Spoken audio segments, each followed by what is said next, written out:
નડિયાદના સ્થાપના દિન નિમિત્તે મહાનગરપાલિકા દ્વારા વિવિધ લોક ઉપયોગી સુવિધાઓનો પ્રારંભ કરવામાં આવ્યો હતો.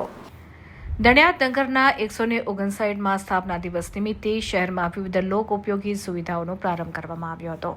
મહાનગરપાલિકા અને ડોક્ટર એન.ડી. દેસાઈ હોસ્પિટલના સંયુક્ત ઉપક્રમે faculty of technology Dharmsinh Desai university ખાતે બ્લડ ડોનેશન કેમ્પનું આયોજન કરવામાં આવ્યું હતું. ખેડા જિલ્લાના પદાધિકારીઓ અને અધિકારીઓએ આ બ્લડ ડોનેશન કેમ્પની મુલાકાત લઈ રક્તદાતાઓને પ્રોત્સાહિત કર્યા હતા.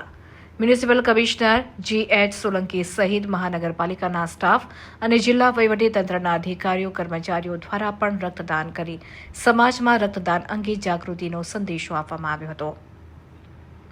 આ અવસરે મહાનગરપાલિકા દ્વારા પશ્ચિમ ઝોન માટે ઝોનલ કચેરીની શરૂઆત કરવામાં આવી, જેને કારણે હવેથી પશ્ચિમ વિસ્તારના શહેરીજનોને તેમના નજીકના સ્થળે જન સુવિધાઓ ઉપલબ્ધ થશે.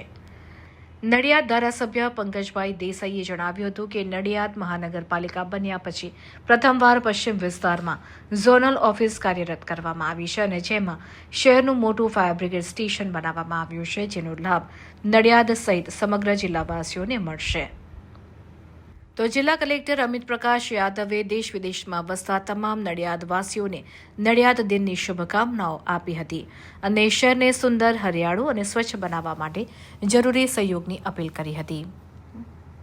નોંધનીય છે કે 16 મે 1866ના રોજ નડિયાદ મ્યુનિસિપાલિટીની સ્થાપના કરવામાં આવી હતી.